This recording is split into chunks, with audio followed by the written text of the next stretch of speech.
तमाम देखने सुनने वाले लोगों को मेरी तरफ से अस्सलाम वालेकुम।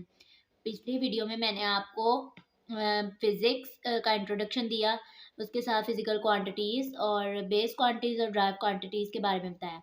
आज की वीडियो में मैं आपको system of units, base units और ड्राइव यूनिट्स के बारे में बताऊँगी। तो चलिए आइए स्टार्ट करते हैं। Topic number 2, international system of units. When unit क्या है? अब हमने इंटरनेशनल सिस्टम ऑफ यूनिट्स के बारे में पढ़ना है कि ऑल ओवर द वर्ल्ड जो यूनिट्स का एक सिस्टम बनाया गया, तो वो कैसे बना और कब बना।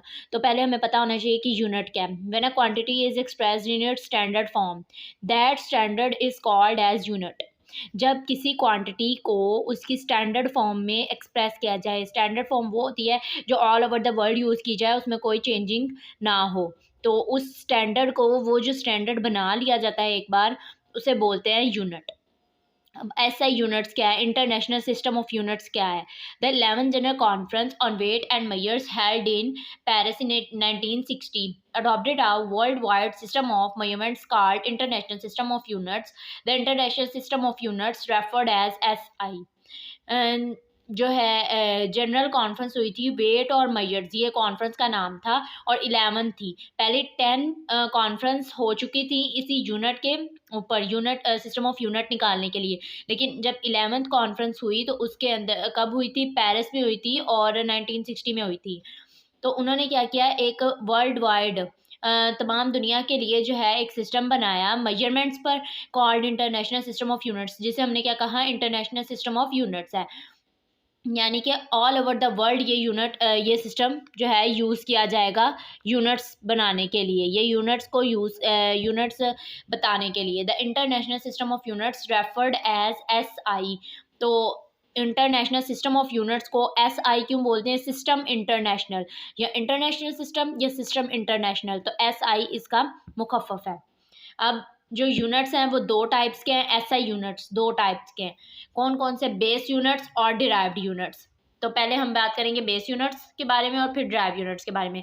तो बेस यूनिट्स क्या हैं? The units that describe base quantities are called base units. वो यूनिट्स, वो एसआई यूनिट्स जो बेस क्वांटिटीज को डिफाइन करेंगे। और बेस क्वांटिटीज़ हमने पिछले लेक्चर में पढ़ा था क्या होती हैं। वो क्वांटिटीज़ जो पहले से मौजूद हैं, उनको बनाया नहीं गया, वो बेस के तौर पर यूज़ की जाती हैं, वो किसी और पर डिपेंड नहीं करती, इंडिपेंडेंट क्वांटिटीज़ हैं, तो वो बेस क्वांटिटीज़ कहलाती हैं। अब उनको जो यूनिट्स डिस्क्राइब करेंगे, उनके लिए हम जो यूनिट्स यूज़ करेंगे वो यूनिट्स कहलाएंगे बेस यूनिट्स।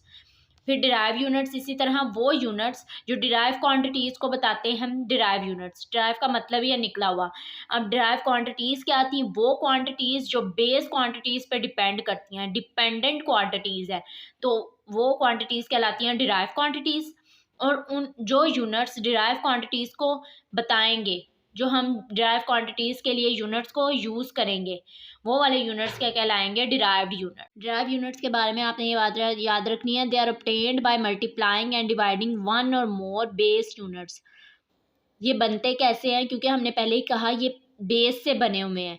जैसे ड्राइव क्वांटिटीज़ बेस क्वांटिटीज़ से बनी थी, इसी तरह ड्राइव्ड यूनिट्स बेस यूनिट से बने हैं। तो वो किस तरह बने हैं? Multiplying and dividing one or more base units, एक या एक से ज़्यादा बेस यूनिट्स को मल्टीप्लाई करने या डिवाइड करने से क्या बनता है? Derived units. अब बुक में दो टेबल्स हैं, एक table 1.1, table 1.2। Table 1.1 base units के बारे में है और टेबल 1.2 डिराइव्ड यूनिट्स के बारे में है। तो बेस यूनिट्स में पहले हम बेस क्वांटिटीज़ को पढ़ेंगे। तो बेस क्वांटिटीज़ कौन कौन सी थी? हमने पढ़ा था कि 7 बेस क्वांटिटीज़ हैं ओनली। तो फर्स्ट ऑफ ऑल लेंथ है, mass, time, temperature, electric current, amount of substance, intensity of light. ये इनके सिंबल्स बताए गए हैं अगली रो में, अगली कॉलम में सिंबल्स बताए गए हैं कि इन क्वांटिटीज़ को हम रिप्रेजेंट कैसे करते हैं। लेंथ को L से रिप्रेजेंट करते हैं, स्मॉल l से। मैस को स्मॉल m से, टाइम को स्मॉल t से, टेम्परेचर को कैपिटल T से। अब आपने ये याद रखना है कि टाइम को स्मॉल t से रिप्रेजेंट किया जाता है और टेम्परेचर को कैपिटल T से।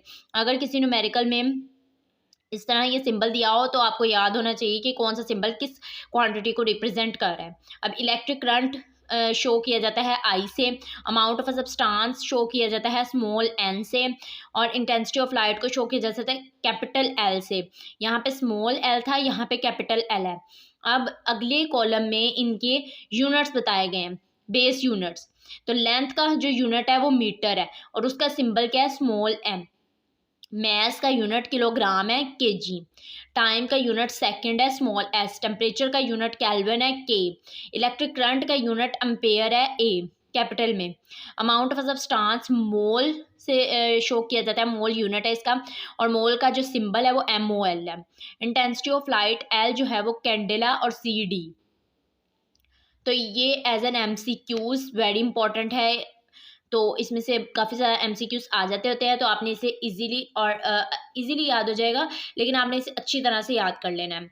अब टेबल 1.2 में डिराइव्ड क्वांटिटीज़ बताई गई हैं। डिराइव्ड क्वांटिटीज़ मैंने आपको बताया था मैं नहीं है, क्योंकि ये बेस से डिराइव होती है, लेकिन कुछ क्वांटिटीज़ यहाँ पे मेंशन की गई हैं, तो हम देख लेते हैं।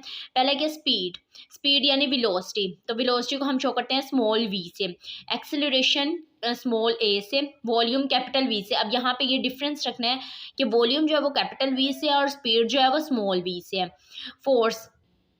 फोर्स को कैपिटल F से लिखते हैं, प्रेशर को कैपिटल P से, डेंसिटी को इस स्मॉल p की तरह की जो ये शेप बनी नज़र आ रही है इसको बोलते हैं रो, ROW रो, इसको बोलते हैं ROW रो।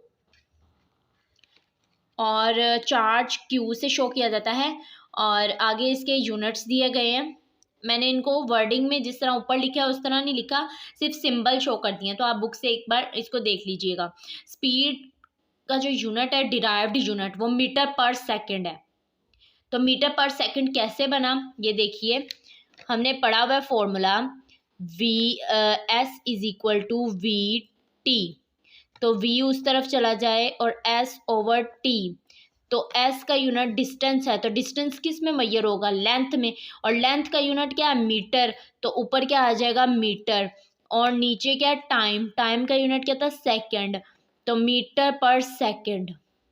जब हम इसको ओपन मतलब S को ऊपर लेके जाएंगे तो मीटर पर सेकंड आ जाएगा, मीटर पर सेकंड आ जाएगा। तो अब आप देखें कि एक्सेलरेशन का क्या है, metre per second square. Volume का है मीटर क्यूब। फोर्स क्या है, न्यूटन या KG metre per second square. Pressure P pascal है और न्यूटन मीटर पर स्क्वायर है। Density rho KG metre cube per cube है। चार्ज क्यूलम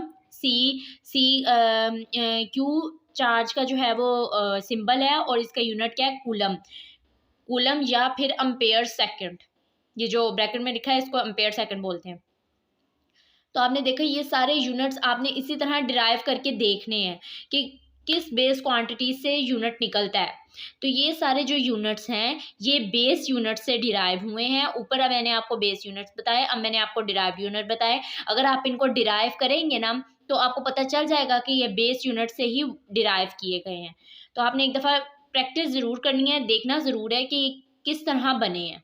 अगर आपको समझ नहीं आती तो कमेंट सेक्शन में मुझे बताएं, ताकि मैं आपको दोबारा से इस टेबल पे एक कंप्लीट लेक्चर बना के बता दूंगी और आपको समझा दूंगी कि ये यूनिट्स कहाँ से निकाले गए हैं, इनके पीछे लॉजिक क्या है।